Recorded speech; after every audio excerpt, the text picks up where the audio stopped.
Hello students, welcome to BioSmart Academy. In today's lecture, we will continue our lecture series on enzyme. We already uploaded 4 lectures on enzyme. Please go and watch that. Please subscribe our channel. Please support us because we continuously provided free lectures for your examination preparation. Okay, and please watch our playlist page. There you will find many free lectures on cell biology, immunology, biochemistry. Okay, and if you liked our lectures, then please share to other students. So let's start today's lecture, that is enzyme kinetics. Today we will going to start enzyme kinetics. This is the lecture number 5 of our enzyme lecture series. As you know that enzyme kinetics is very important from examination point of view, and it's a big topic. So we divided the enzyme kinetics into subparts. Okay, so this will be the first part of the enzyme kinetics lecture. So please watch all the lectures, okay, so that you understand the concept. Okay, so this will be the first part. So what we will going to study in today's lecture? In today's lecture we will going to study what is enzyme kinetics, what is rate, what is the order of reactions. That is, we will going to see little bit about first order, second order and zeroth order. Okay, so all these things we will going to discuss in today's lecture. So first of all, before start today's lecture, first of all you should know the definition of enzyme kinetics. Okay, that what do you mean by enzyme kinetics? Okay, so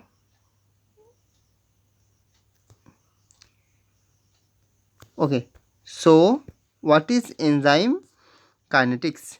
So the word enzyme means biocatalyst. It is related to biocatalyst,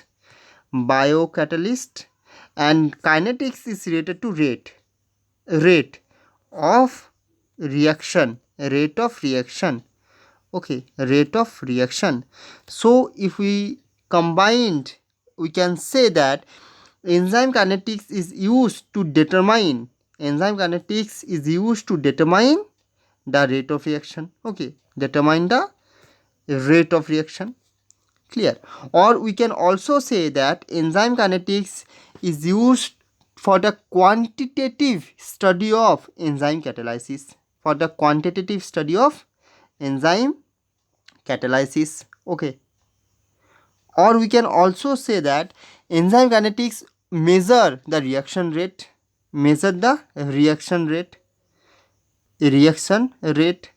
as well as we can also say that it also measure the affinity. Okay, it also measure the affinity of what? Affinity of enzymes for substrate and for inhibitors. So this is all about enzyme kinetics. Okay, so I hope that you understand the proper definition of enzyme kinetics, that it is used to determine the rate of reaction, it is used for the quantitative study of enzyme catalysis, it is used to measure the reaction rate, as well as it is used to measure the affinity of an enzyme for its substrate as well as for inhibitor. Clear? So this is about enzyme kinetics. Now take a screenshot. Okay, now next. See, now we explain this enzyme catalyzed reaction with the help of a chemical reaction. Okay, so let's follow this. Okay, suppose this is A plus B, it gives rise to product. This is product. Clear? This is product. So here A and B is what? A and B is reactant. A and B are reactant. Okay, and product is P. So A plus B give rise to product P. Okay, now if we want to write the rate of this chemical reaction, then how we can write the rate of this chemical reaction? So the rate of this chemical reaction can be written as, okay, just write it down, the rate. Okay, it can be written as minus delta A minus delta A by delta T, okay, equal to minus delta B by delta t, okay, equal to delta p by delta t. So this will be the rate of the above chemical reaction. This will be the rate of above chemical reaction. Now, what does these terms means? Here the minus means it is a negative sign. And why we use negative sign? See, A plus B is give rise to product. It means what? That A and B are used up in the reaction, and through that reaction a product is formed. That's why A and B gives rise to product. So A and B is basically used up in the reactions. Okay, and because of that the minus sign is there in A and B. Clear? In A and B. So basically A and B are negative because they are used up in their reaction. They are used up in the reaction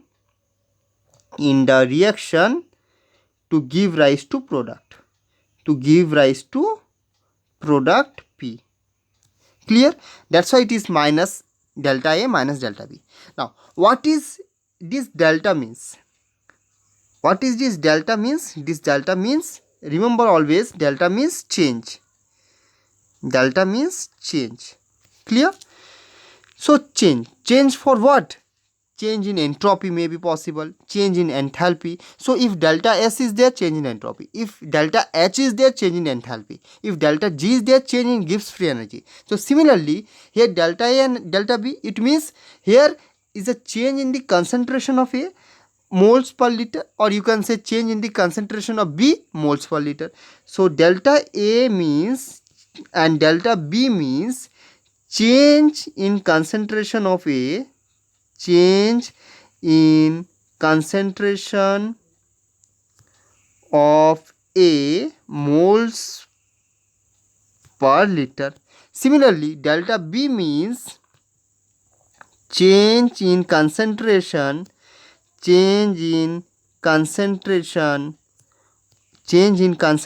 of B moles per liter. So this delta A and B indicate this. Clear? Now delta T means change in time. It's very simple, change in time. Delta is for change and T is for time. That's why it is change in time. Clear? Now what does this means? This means is that it is positive. Why positive? Because it is formed. That is delta P means what? Product. That is product is formed in some amount of time. So this means this. Okay, so I hope that you understand this chemical reaction and how we can write the rate of this chemical reaction like this, and what does this negative, delta, all these terms means. So I hope students you understand these concepts clearly. Please note it down, it will be better for you. Okay, because if you note the things na, then you will understand more. Okay, you will understand more. So please note it down, it's a request. Okay, so till now this clear. Now next, see, so now we can write that rate is just equal to what? So rate is just equal to what? Rate is just equal to proportional to the product of concentration of the reactant. Okay, it means rate is, we can say, proportional to the concentration of reactant, that is A with some exponents and B with some exponents. So this will be the rate. So we can also write that rate is just equal to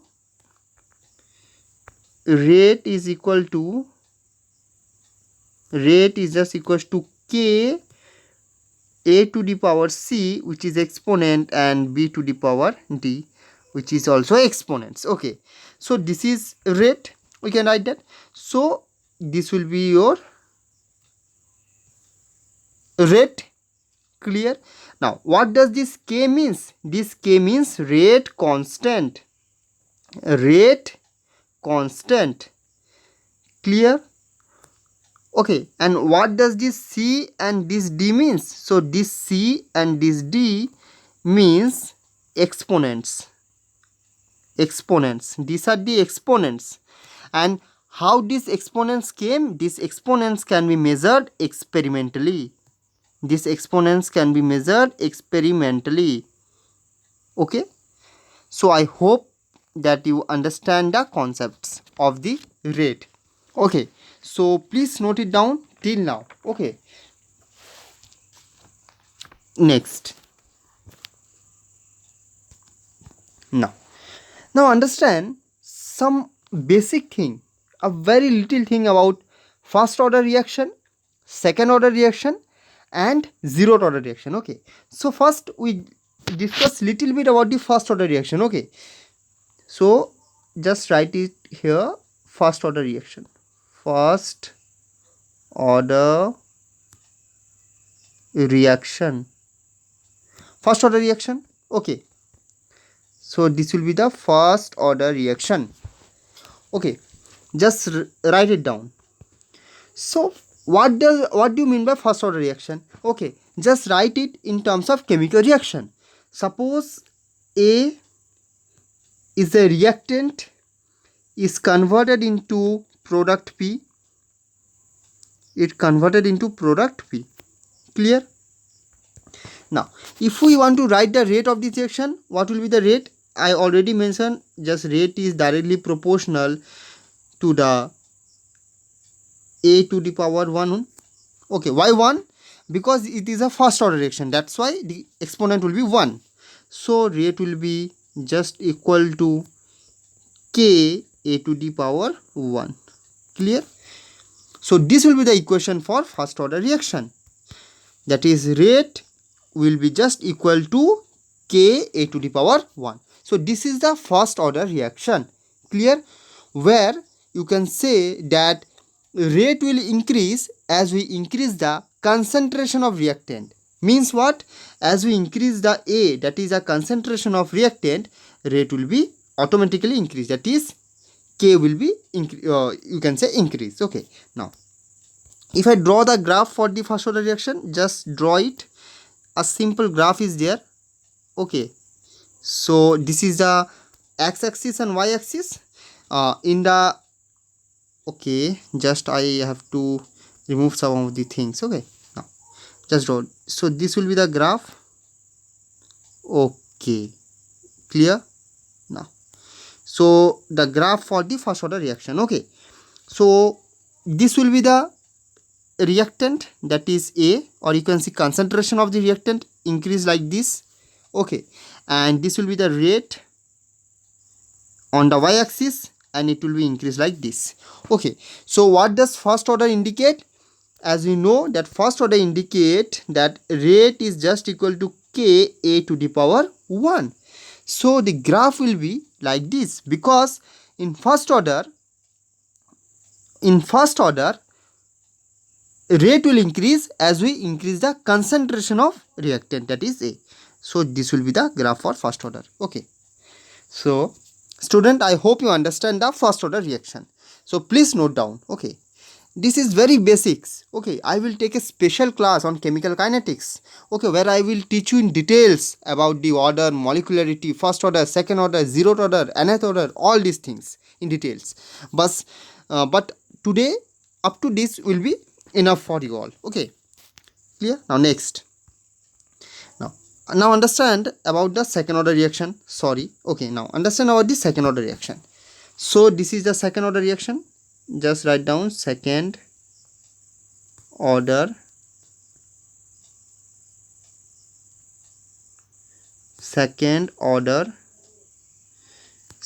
reaction. Okay, second order reaction. So what do you mean by second order reaction? So we also understand, we will also going to understand second order reaction with the help of chemical reaction. So in case of second order reaction, suppose this is a chemical reaction A, that is reactant is converted into product P, that is this is a product P. Okay, so the difference is that in second order reaction the rate will be just equals to, okay, we just write down the rate here. The rate will be just equal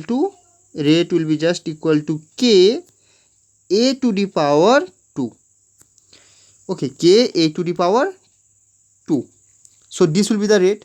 Why this will be the rate? Because this is a second order reaction, and because of the second order reaction the exponent will become 2, so the rate will become Ka to the power 2. Clear? So this will be the second order reaction. Okay, and if we want to draw the graph for second order reaction, then the graph will be look like this. Okay, so here the reactant and here the rate. Okay, and the graph will be seem like this. Clear? Here R is just equals to Ka to the power 2 due to second order reaction. Okay, so students, this is an example of second order reaction where K is A to the power 2. Clear? So this is the graph for second order reaction. I hope you understand this concept. Clear? Now just look at zero order reaction. Zero order reaction. Zero order reaction. This will be a little bit interesting, you know, zero order reaction. Okay, so why it is interesting? Just look at the reaction first. See, in zero order reaction, again take the chemical reaction, that is A is converted into product P. Same chemical reaction we use in three cases, in all the cases. Okay, so in zero order reaction, rate is just equal to the K, that is constant. It means what? That rate become constant. So this is something interesting, no? See, here A is converted into product P. Okay, so rate of reaction will be what? As we know that rate will be, in zero order reaction, rate will be Ka to the power 0. And we know that if K is A to the power 0, then rate will become equal to K. So this will be the zero order reaction where rate will become constant, that is K. Now understand with the help of graph. If you draw the graph for zero order reaction, what will happen to the graph? So in the x-axis it will be the concentration of the reactant, while in y-axis it will be the rate. So if we draw the graph, then graph will be like this, constant. It will be constant, a flat line. Now here you can see concentration of reactant is used in the reaction, but still rate will not increase. Rate will remain constant. Rate will remain constant.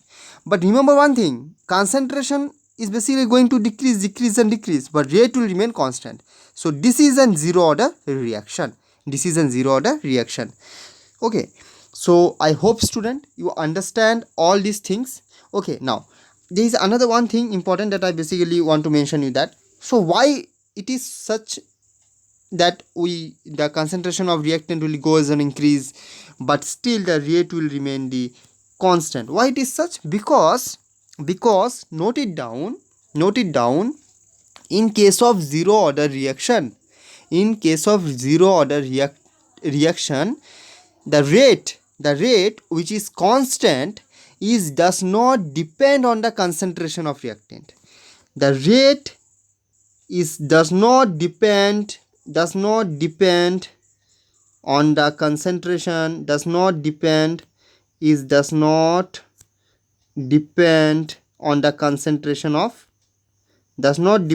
on the concentration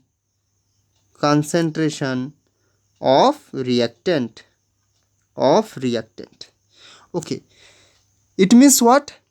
It means if we want to increase the concentration of reactant, rate will remain flat line, that is rate will remain constant. It means that it does not depend on the concentration of reactant.